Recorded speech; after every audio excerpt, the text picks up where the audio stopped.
How are you? Welcome to episode 8 of the LightySportsPod.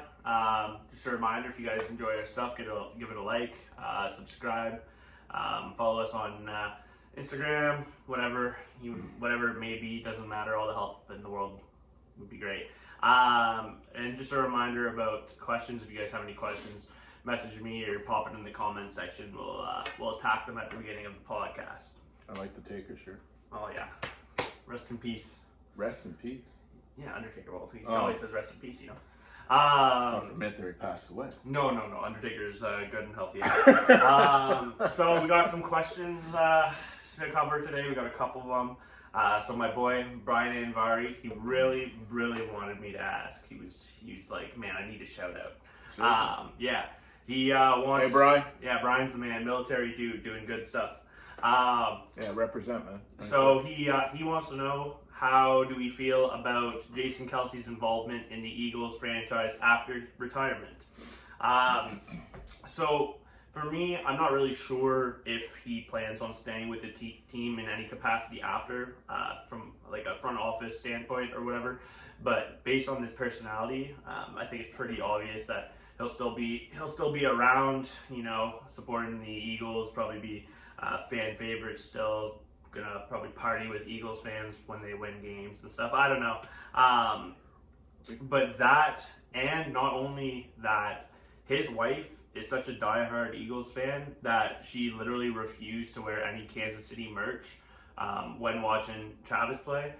And but Jason made her wear red, and she's like, so she wore a Cincinnati Bearcats college like jacket instead of representing Kansas City. And there's been numerous interviews after too where she said like, I won't represent any team other than the Eagles because she's so diehard. So I have a feeling like both Jason and his wife will probably be pretty strong in the Eagles community for a while. Does his wife like Taylor, or do we know? Or yeah, I think she likes Taylor. Okay. I don't know. I'm assuming everybody up there likes Taylor, I guess. I don't know. My take is Brian. Great question, by the way. I was watching, I think it was during Thanksgiving, or maybe it's when the Eagles had the week off. He was on CBS or ABC or whatever. It was a Sunday night gig, and he was on the pregame and the halftime show doing analysts, and he was outstanding, absolutely outstanding at a Bears game in Chicago. I can see him going into the booth, pregame show, something like what Gronk does today, right? Maybe with ESPN, like a different network or whatever. But I could see that happening. Otherwise, you know, he's going to be a PR ambassador, right, for the Eagles. But without a doubt, right, he's not going to change his color. He's not going to change his ways either. At least I hope not. A lot of those commentating jobs seem to be getting scooped up, or they're like locked in. So I don't know if he'll do that, only because of like Tom's coming in to take out Greg Olsen, which is like already kind of nuts to begin with because Greg was so great. And then I don't see any of like the panel guys leaving. You know, Boomer's not gonna leave. Long's not gonna leave. All those guys. But he's the next one, right? Like after Brady, you would think. Yeah, maybe. Right, PR guy. Like Brady took a year off, right? Brady could have been there this year, I'm assuming, if he wanted to. He's probably going through some other stuff right now. I don't know if he's done that or not, but whatever. PR. Probably for the Eagles, right? Ambassador, welcome to the game. There's Jason right at the front door. I just want to speak on Brady for 1 second because I think it's hilarious.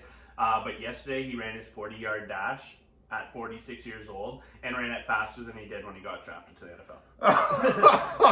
Yeah.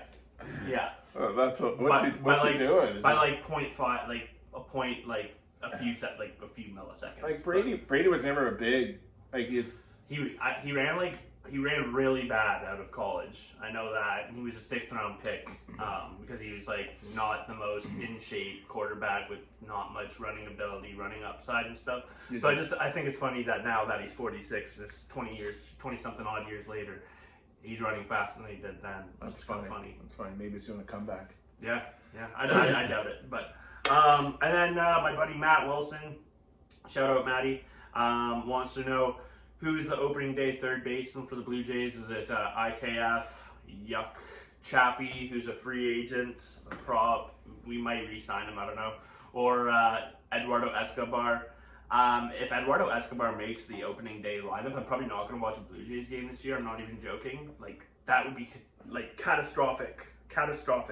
That guy's playing any amount of games on a team that wants to be destined for a playoff game. Like, that's brutal. So right now, to me, it's probably IKF. But with the way the market is right now, Chappie's going to have to sign somewhere. It doesn't seem like anybody's really biting. So he might be a Blue Jay before opening day. He's not going to the Jays. I don't know. I could see it still. I could see it happening. I could see him coming back to the Jays. Well, man, nobody's willing to dish out any money, especially at this point in the offseason. He's going to have to sign somewhere. The Blue Jays have a definite need at third base. If we're talking about Isaiah Kiner-Falefa and Eduardo Escobar right now. Yeah, both of them were in New York last year, right? Both of them were bad. Both of them, one with the Yankees. What about Calvin Biggio, maybe? Espinosa? I don't think Espinal's going to make the opening day roster. I think he's going to get traded, honestly. Yeah. I think David he's Schneider... going to get traded? Yeah, for nothing. For, like, not much. Like, very minimal. He was bad last year. I know. He was good 2 years ago. He was on the All-Star team 2 years ago. But if you look at his numbers going into that All-Star game, he was there because... Well, he was there as an injury replacement anyway. I would have no problem losing Santi. Yeah. Biggio will probably play second base and third base, and outfield he'll be all over the place, even first base. I don't think, like, I was looking yesterday, What about the kid there? The young lad. I think Areldis is better suited at second. Oh, is it? Yeah. But I was looking yesterday. I don't know about that. I can't remember the exact. He came up playing third base, so. He came up a shortstop. He was drafted as a shortstop, or he signed out of wherever he came from. Well, last year he played third. Shortstop. He played third for Buffalo. So Buffalo last year he played shortstop more than third base. He did play third base too. He was originally a shortstop prospect. He's played second base in spring. That's where they've been looking at him for the most part. But I did look yesterday. I don't have them memorized. I don't have the numbers memorized. But as far as percentile arm strength from third base, the only one, other than Chappie obviously has a cannon, the only guy that maybe will play third base that has a positive arm is IKF. And it was he had like a 55 percentile, which still is barely above average. I know Biggio, Espinal, both had terrible arm strength, especially from third. Yeah. Like Biggio is at second base, but I don't like him with his arm at third base. Eduardo Escobar, again, like I don't need to talk about his arm strength because I don't imagine he's playing any baseball, and if he is, I'm not watching. Anyways, thank you, Matt, for that question. Anything else you want to add, or? No, I know I brought it up 4 weeks ago. I'd love to see the arm speed of Laddie back at third. I know it's never gonna happen, but won't ever happen. He's got a cannon for an arm. He's got a Gold Glove at first, though. You can't go from there to a place where he was bad before. I know. I'm just saying, like, but it was 18-7, 8. I really like Chappie at third. Oh yeah, he's up there because he covers so much ground. Like if Bo can't cover ground to his right, Chappie's going to be there with how good he is. Jays are going to sign a pitcher before they sign Chappie. No. They'll sign Chappie before they sign a pitcher. 100%. If they're signing any pitchers this late in the offseason, it'll be like guys that are coming to camp to maybe be like depth. Like they'll sign AAA starting pitchers and stuff like that, but I don't imagine they'll sign like an actual guy for their top. Clevenger, Montgomery. Won't happen. Won't happen. Are we going to talk about Alec? Oh no. I mean, oh my God. Do not be a right-handed bat against this guy. Look, he struggled. Yes. No, listen to me. Did he hit 3, 4, Bro, yes, 5? he hit 3 guys. 3? Okay? Yeah, listen to me though. This guy hasn't pitched in a year. Okay, it's his first start in spring training. He's also getting used to a lower. He's also getting used to a lower weight with increased velocity. His velocity was up from what it was last year. So, yeah, he got clocked out at 95.7, which was higher than any pitch that he threw last year. Not 2 years ago. Not 2 years ago, but I'm saying he's adjusting to now a velocity increase versus compared to last year, plus a loss in weight. I think we can give him a little bit more time before we start giving him heck after one start in a spring training game. I trust me. No, if this goes on the entire spring, then we have an issue. But this was one spring outing where he's getting used to a new body weight, a new increase in velocity, quite a bit of different things. That takes time. It takes time. He's got to be back. When's he pitch again? This weekend, Saturday? Yeah. So probably be prime time on Sportsnet. Watch him hit every right-handed batter. I don't know. I think you hit left. Right? You're safe. Yeah. I hit right. Yeah. It's gonna but I think give him some time. Give him some time. It was one outing. Like, I understand the criticism, especially after how he pitched last year, but he's getting used to a new body weight, a new uptick in velocity. So let's take it easy. Did you see? Did you see Joe Musgrove? Yeah. No. He's had 2 starts. He's given up 9 runs. He only has 1 out. Oh. I know he was hurt most of the year last year. That's an adjustment probably for him too. Ooh. So fantasy people, stay away. MLB news. Not a lot going on this past week. Mostly minor league signings. Last week, Cody Bellinger signed 3 years, $80 million with the Dodgers or with the Cubs. Sorry, re-signed there. I think that happened before we recorded last week.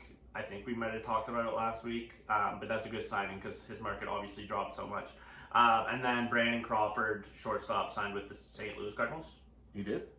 That's about it. Former 3-time World Series guy, former big name, but I mean he's pretty past the prime. I know we're going to go through the Central teams, but and what's the average age of that Cardinal team now? The average age of the pitching staff's got to be 36, 37. Arenado at third. Goldie at first. I don't think Crawford's going to start at second. They'll probably start Wynn, the kid. Their outfield's young. Their second base is young. Nolan Gorman's going to play second. Oh, not Edmund? Oh. Edmund will play probably more outfield, I think, and shortstop. Okay.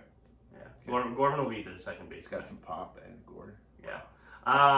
As far as MLB rumors go, all I can say is Scott Boras is a loser and he sucks. Who's he? He still has Chapman. He's got Chapman, Snell, and Monty. He's got Monty too? Yeah. Oh, man. Yeah. There was actually one MLB rumor that I should address. Apparently the Red Sox talked to Montgomery yesterday or the day before or something like that. So maybe the Red Sox signed him. They need him. Moving on, since there's been a bit of a quiet week in that sense for baseball, we're going to do our MLB standing predictions. We're going to continue that from last week. So last week we did the East team, so we did the AL East, the NL East. I posted that on our Instagram page as well. Did a little design. If you wanted to check that out, give it a like. You can. I'm going to be posting them for pretty much every division as well, probably. So stay tuned. So our AL Central, my predicted standings are the Minnesota Twins, number 1. Number 2, we got the Kansas City Royals. 3rd, we got the Cleveland Guardians. 4th, we got the Detroit Tigers. And in last, the Chicago White Sox. For me, the Twins still have a decent rotation. Joe Ryan's coming back. He is I think he's going to be really good this year. He struggled in the second half, but it was after that injury. His splits from first half to second half, pre-injury and after injury, were crazy. And I really like Ober too. I think Bailey Ober is going to have a really good year. I like that Twins team. They're always competitive. You always find them around 82 to 85 wins, I find. They lost Sonny Gray. That's okay. They didn't replace Sonny Gray. That's all right. Their division sucks. That's okay. I really like what KC did this offseason as well. They're actually one of my winners of the offseason, but I just don't think they're quite as good as the Twins. They're getting there, but they're not quite there. The Guardians are usually pretty competitive, but I don't think they're it this year. Their pitching isn't very quite what it was. What's his face there? Shane Bieber, his arms slowing down. Tristan McKenzie coming off injury last year. I don't think they're going to be great. The Tigers might surprise, actually. I think they had pretty decent offseason, I'd say, as far as signings. Kenta Maeda was a really good one. And then you got the young guys like Torkelson, who's going to take even another step. So watch out for them. I think the Chicago White Sox are going to be really bad. They might be the second worst AL team in the league this year, behind only the Athletics, I'd say. I think the Chicago White Sox are built really bad. But, and I think that they're going to end up trading a bunch of guys too. Yeah, they will. Like Eloy Jimenez probably going to end up going sometime during the regular season.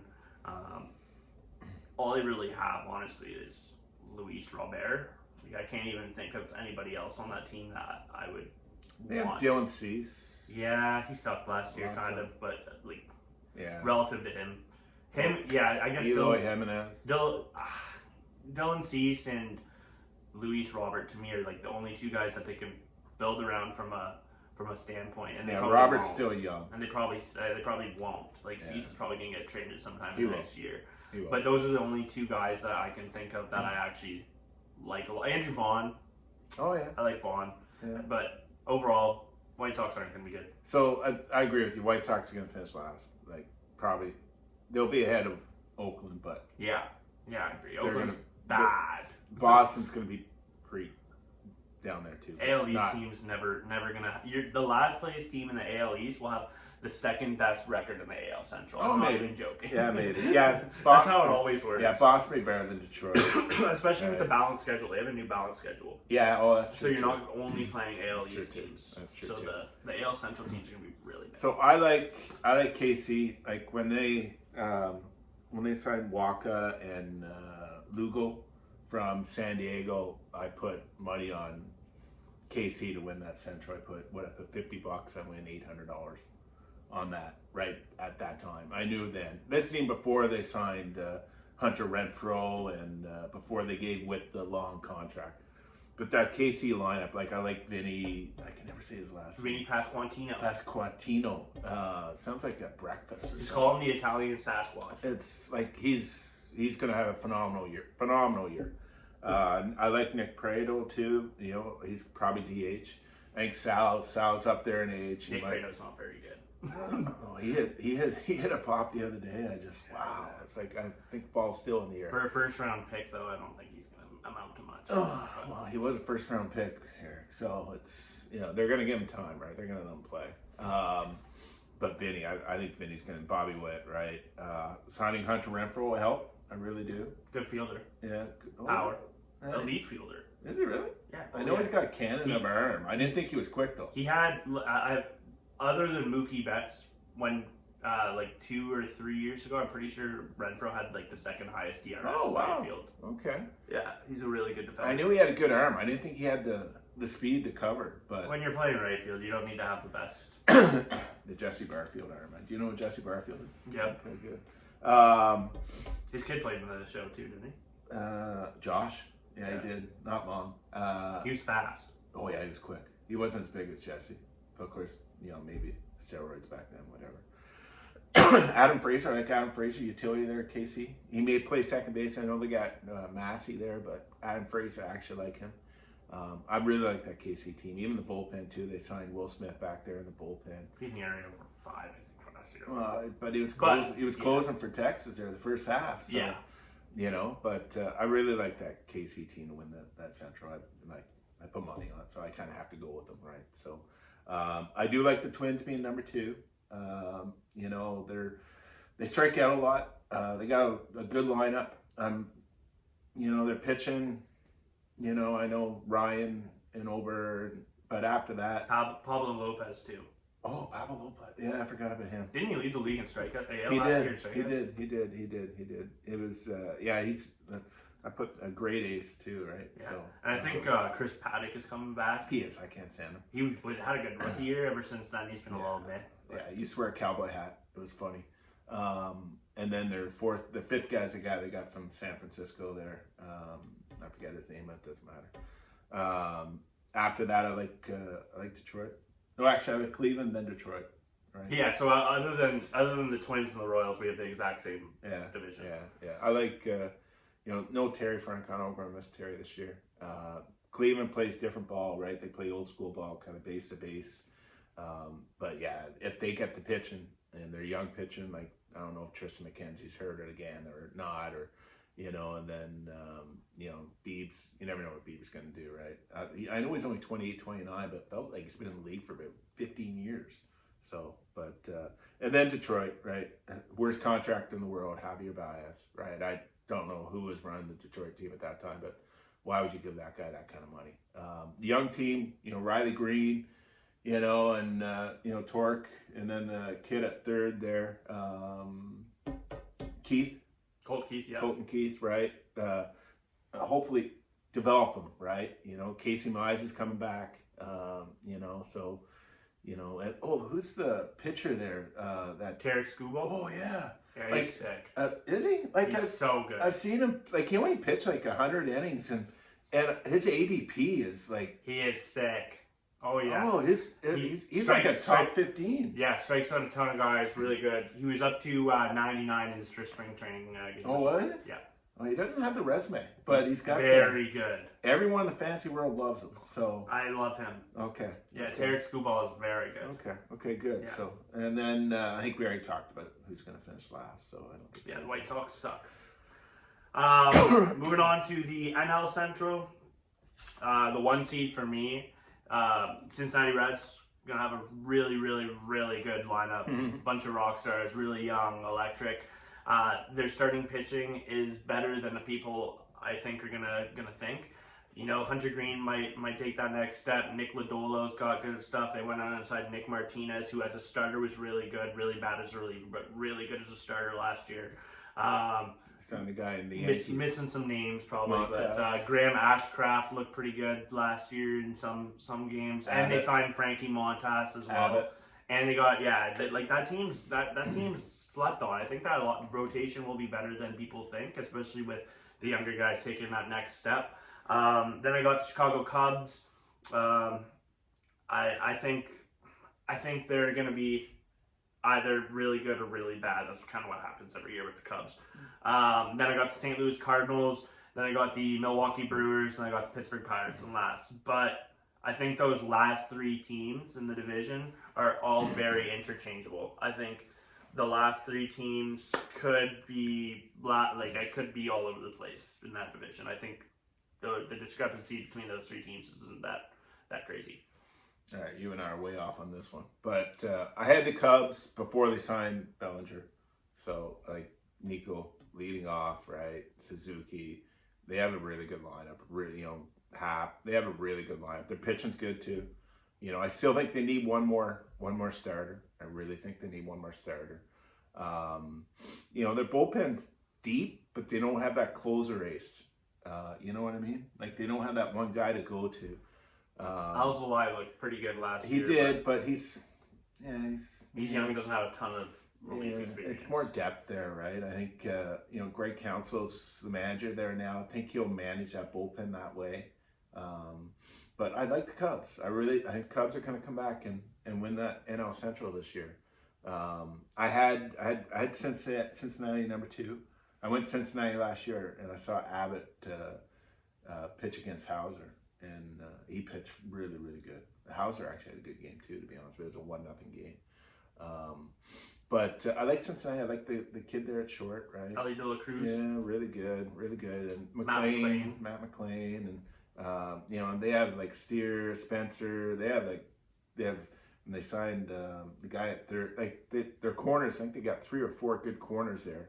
Christian Encarnacion Strand's going to be really good at first /DH. Yeah. And they got Candelario came from Detroit and Washington. Their outfield, Will Benson, watch out for him. Yeah. I'm not even joking. He's going to be a top 10 outfielder in baseball this year. Oh, wow. Yes. He is my sleeper top 10.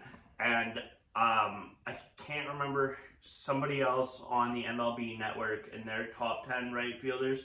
They do one wild card. And he was it? And he was slipped in there. I think it was at the 6 or 5 spot even. This one guy thinks he's going to be that good.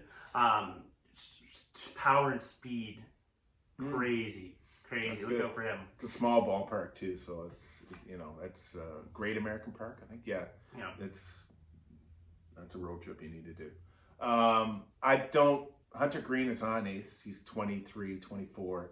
Like he had 140 pitches last year over 100K, right? Or over 100 miles an hour.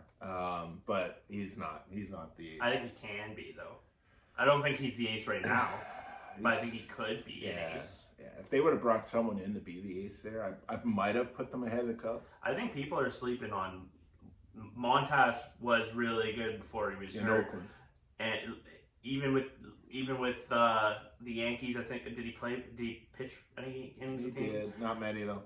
He came over at the trade deadline. Anyways, Montas does Got have an hurt right electric away. arm coming back from injury. Who knows? That could be a really good signing. I think people are sleeping on Nick Martinez signing as a relief pitcher for San Diego. He wasn't very good, but the second that they made him a starter, in his like 9 or 10 starts, he ERA was barely above 2. Yeah, He's very good. he was a starter in Japan. Yeah, I think he's gonna be. I think that was a really good signing. Yeah. Okay. I don't think so, but that's fine. I like Abbott. I think Abbott's gonna be really good too. He just I needs think to be consistent. I think Lodolo is gonna be very, very good Just too. need consistency there with that pitching staff. Yeah. We already talked about St. Louis, their old team. I can't, the top 5, like their starters. I can't believe the age. All of them are over 34. All of them. Yeah, who'd they sign? They signed Sonny Gray. Sonny Gray is Lance 35. Lynn. Lance Lynn's 38. They signed somebody else too. That was really old. Can't remember. They have Nick Michaelis there. Yeah. So it's Nicholas. Yeah, Miles it's Nicholas. Miles Nicholas, thank you. But yeah, no. They signed Lynn, they signed Gray, and they signed Gibson. Oh, that's the other one, Kyle Gibson. Yeah, But that's a bad. and all of them are old. So Yeah. they're gonna log a lot of innings, but Might not be good at things. no. I like the Pirates ahead of the Brewers. I think Milwaukee's gonna finish dead last this year. Really do.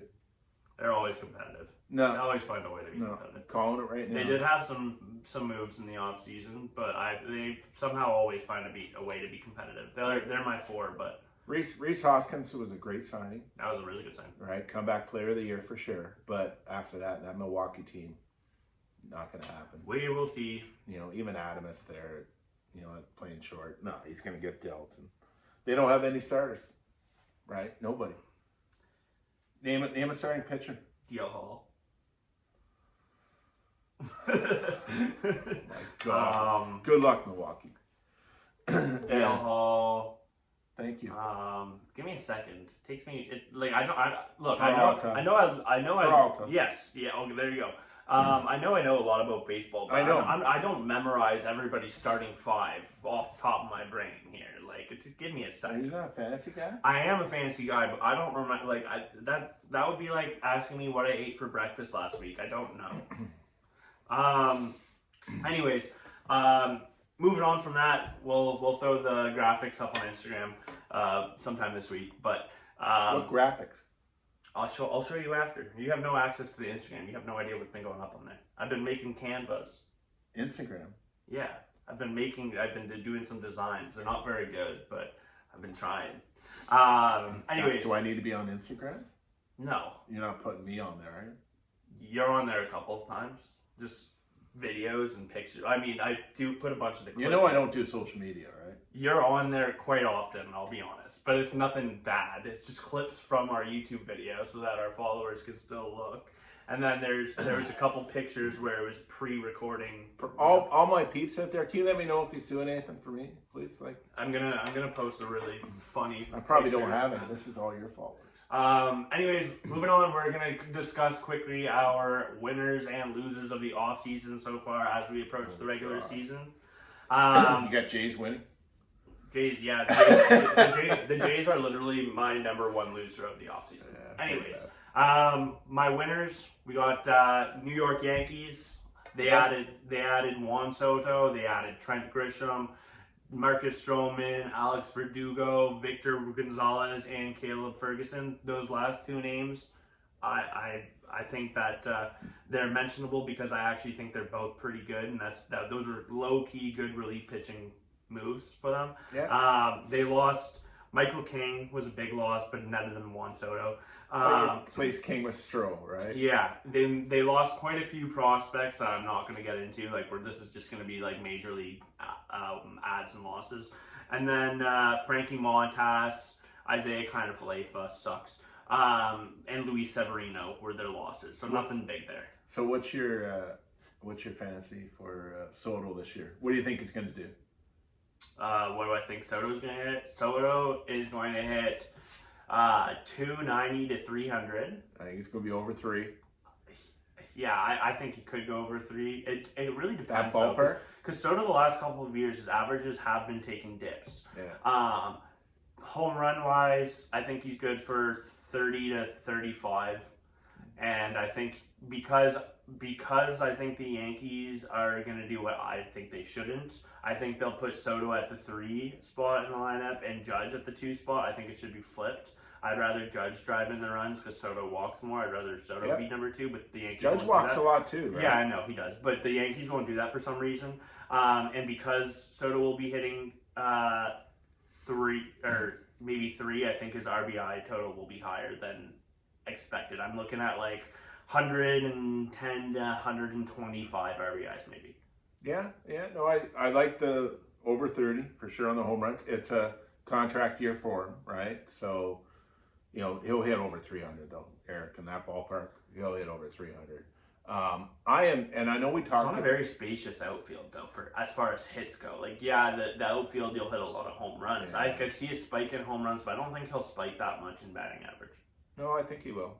We'll see. He's got the trend, right? He just didn't do it, and he's got the history. Well, San Diego has such a spacious outfield. I would have thought that he'd get a higher batting average because there's get more gaps. Yeah, there's more ground to cover in the outfield. Like, that's a lot easier as a hit. Like, not hitting home runs necessarily, but I figured he'd have a higher batting average just simply because of how spacious the outfield is there. True. But I know, and I'm sorry, but I know we talked about this about. Not a true leadoff hitter for the Yankees, right? We're talking about DJ LeMahieu. I think it was last week or maybe 2 weeks ago we talked about this. What do you think about putting Judge up in 1? So he walks a lot. And he's going to get more at bats. That whole lineup's actually not bad. Like when that bottom of the order comes back around. From the walking standpoint, it makes sense to have either Soto or Judge hit leadoff, but it also doesn't to me because I need those 2 dudes driving in runs. I need the Yankees lineup is good, it is, and the bottom of the lineup is strong enough that some of them will get on base, but not at a high enough clip for me. Isn't this new baseball, put your best hitter in number 1 slot? And who's the best hitter on that team? Soto or Judge? No, for me, I actually I know you're gonna say Torres. I actually disagree. So one of the guys in your top 2 should be your best hitter. I don't think both should be. Your leadoff man should walk a lot, but not necessarily be a guy as good as Soto and Judge. You want your best hitters to bat the most, yes, but you also want your best hitters to be in run driving situations, which is in the 3 or the 4 spot. So I would prefer having someone not as good hitting 1, like with less fear in the bat, but walks a lot, than having Judge or Soto there. But Judge or Soto have to be hitting 2 because your number 2 hitter should get the same amounts as your number 1 hitter per game, give or take. Number 2 hitter to me should be your best hitter actually. Well, I think Soto's going to hit 2. I think it should go Soto at 2 and Judge at 3. But don't be shocked you see Soto hitting leadoff. He might a few games, but I don't think it'll be very regular. I think that they're going to kind of go all over the place with who's hitting leadoff. They might slide Glaber in there sometimes.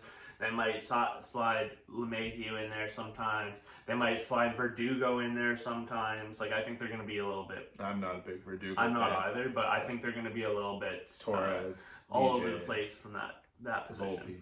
Yeah. I'll be curious. I don't think Volpe will ever hit leadoff. He does not... He swings and strikes out way too much. He's got speed, but yeah, he won't. Be curious what Al Holmes thinks there.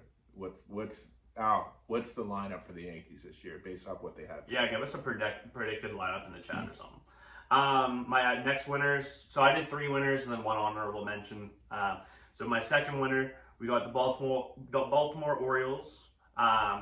They didn't have crazy amount of ads. They added Craig Kimbrell and Corbin Burns. That's pretty much it. Corbin Burns. But Corbin Burns is such a good pickup. Makes a difference. He's one of the best pitchers in the entire league. that to me automatically they're a winner. They lost DL Hall, they lost Jack Flaherty, who wasn't very good for them last year. They lost Kyle Gibson, and they lost Adam Frazier. So none of those losses to me are that big of a deal. Obviously, they lost a top prospect there in Ortiz. They lost their closer. Ortiz. Felix got hurt last year, so I'm not really counting that. He's not pitching all year. Well, I know, but he got hurt in the middle of the year last year. It's not like they lost him because of somebody signing. That has no relation to winning or losing the offseason. But yeah, no. I think the add of Corbin Burns puts them over the edge, and that was a very good offseason. And their team's younger and another year. Yeah, another year. I love how you're saying that this week after I was saying that last week, but last week you were talking about how the Orioles were going to finish 4th. I said the Oilers are top 5. I said I'm top 3. The Orioles are number 1 in that division right now. Another winner, we got the Los Angeles Dodgers, obviously, because they spent $1 billion and the Blue Jays didn't. They added the best player in the world all time, literally all time most talented baseball player. So that makes them a winner. Shohei Ohtani. They added relief pitcher Joe Kelly, Tyler Glasnow, starting pitcher Yoshinobu Yamamoto, who could be a top 5 starting pitcher in the entire league this year. Yeah. Dude, did you see his splitter? I saw him play. Did you see his splitter yesterday? Oh my God, he threw a 97 mile per hour fastball up, and the next pitch was a splitter down. It was 90 miles per hour, and the guy was using a hose trying to hit it. Yeah. It was nuts. That guy is nasty. Yeah, he almost went 2 1/3 or something yesterday. Pitch. He only gave up 1 hit, and then after he gave up the hit, he got a double play right away. Yeah. Oh, he was double play. He was good.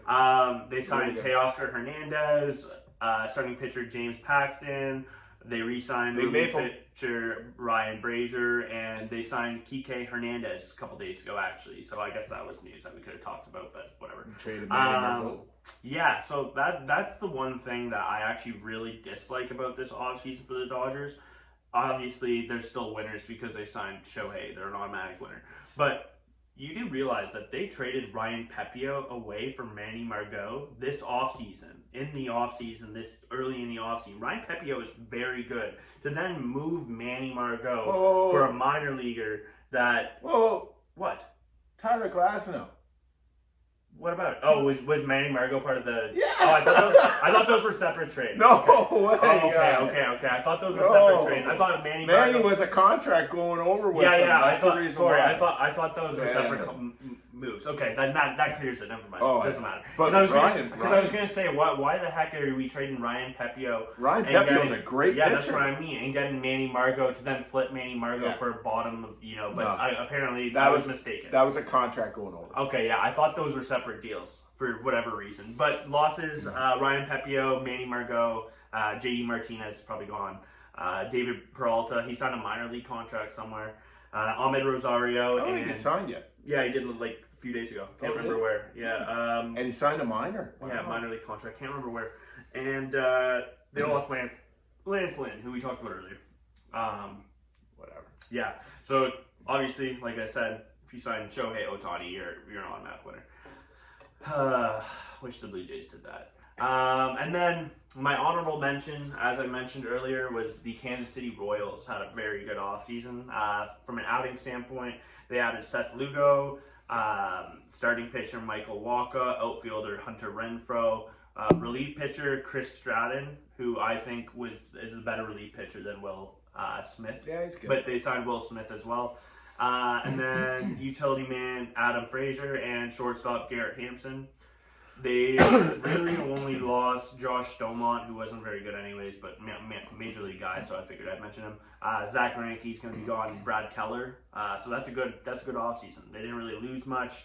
They only gained. I don't know if the guys that they gained are going to be amazing. Like Seth Lugo was good last year. Michael Wacha was good last year, but they are getting a little bit older. But they at least are trying, which is good.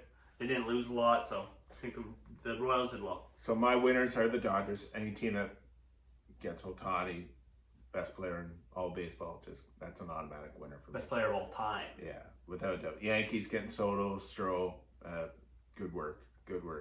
Brett Boone, manage him right, do it the right way. Aaron Boone, my bad. Got you. Otherwise, you're gonna be gone. you better start winning coming out of the gate.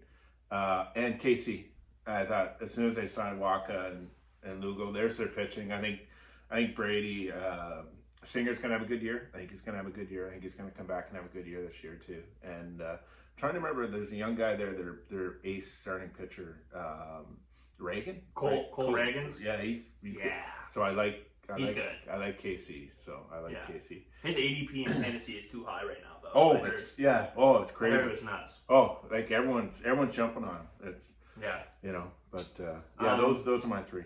Anyways, we've got looks like about 5 minutes left. We've got the losers to cover still. I'm not gonna lie, I could rant about the Blue Jays being a loser for 20 minutes. So we're gonna try and keep this nice and short, sweet. But the losers, number one, Toronto Blue Jays. We added infielder Isaiah Kiner-Falefa, DH Justin Turner, DH Dan Vogelbach. Oh my God. Yeah, I'm naming off the guys that have MLB experience. And then third baseman Eduardo Escobar. We lost. Oh God. Did Vogelbach show up in shape? We lost relief pitcher Jordan Hicks. We lost utility man Whit Merrifield. Oh. We lost relief pitcher Adam Simbry. Doesn't matter. He sucked anyways last year. He sucked last year. It was really bad last year. Starting pitcher Hyunjin Ryu. Third baseman Matt Chapman and DH Brandon Belt. So we lost quite a few guys. We really didn't sign anybody I like. So I mean, when you're being promised, Shohei Ohtani, all this hype at the beginning of the offseason, and we ended up settling on Isaiah Kiner-Falefa and Justin Turner, I'm not going to be happy. Awful offseason. That's all I'm going to say about that. Don't want to get into it. New York Mets losers. Signed, they added Sean Manaea, starting pitcher Luis Severino, center fielder Harrison Bader, and relief pitcher Jorge Lopez. None of them really moved the needle for me. Severino has some upside. I mean, he's coming off bad couple seasons, but he used to be really good. I don't know. We'll see. They lost Joey Wendell, Trevor Gott, Luis Guillorme, Austin Adams, Michael Tonkin, and David Robertson. So their relief pitching took a pretty massive bump there, and just like the Mets are supposed to be one of those teams that buys and gets better every year, and they didn't, so that's why they're a loser for me. Well, they bought Scherzer and Verlander last year, and they trade them. So yeah, I know but yeah. And then San Fran Giants, they added Jung-Hoo Lee, who I actually really like. I like him. I do too. Tom Murphy, catcher, relief pitcher Jordan Hicks, and DH Jorge Soler, which I love. But look, I actually like all those guys that they signed. But so why are they on your loser list? They're a loser not because of their signings, because so many players have come out and just flat out said, I don't want to play in San Francisco. The market is what's causing them to be a loser. Like their city in general is what's causing them to be a loser. It's not the Giants. It's not the Giants, but just like from a media perspective, players are coming out and saying they don't want to sign them. That to me kind of makes you a loser. That's not the Giants. No, I'm not saying it's the Giants' fault. I'm just saying from the outsider perspective, they lost the offseason because there's players that they could have signed that they wanted to sign that they couldn't because they didn't want to go there. You know what I mean? Like, it's not actually because of the players they signed. I'm cool with the players they signed. It's just they could have signed even better players had players wanted to sign there. That's what I'm saying. I know what you're saying. Like Shohei Ohtani, for example, like the Giants were one of the finalists. Them losing out on Ohtani because Ohtani didn't want to play in San Francisco sucks. That to me is what makes them a loser. Honorable mention, Boston Red Sox. Oh wait, sorry, I should have went over who the Giants lost. They lost Sean Manaea, Jock Pederson, Alex Wood, who by the way, he signed an $8.5 million contract for 1 year, and I didn't even realize that's how much Oakland paid him. That's a lot. He's been bad for like 2-3 years straight. Anyways, Jake Junis, John Brebbia, Scott Alexander, and Brandon Crawford. So they lost quite a few. Couple of bullpen pieces that were pretty good, like John Brebbia and Jake Junis were really good. But yeah, honorable mention, Boston Red Sox, a bunch of losers. They added Lucas Giolito and relief pitcher Liam Hendricks. Not really moving the needle for me. Like Liam Hendricks won't be playing at all this year. It would be a good contract next year though. Lucas Giolito's whatever. He hasn't been great the last couple of years either.